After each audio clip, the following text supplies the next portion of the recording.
guys, this is day one or part one. It's afternoon, December 4th, I believe,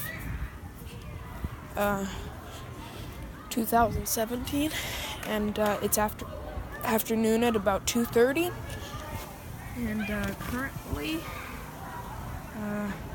there's a little bit of wind, of course. Winds have been reported up to about 25 miles an hour so far. One report even went to 27, but besides that, there hasn't been much. Right now, it's winds up 19 miles per hour right where I'm standing.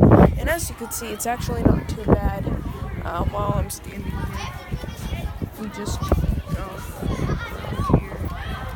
As you can see, it's not that bad. There's sometimes calm and sometimes not. This is because of this sometimes the wind's coming this way. And so, yeah. Yeah.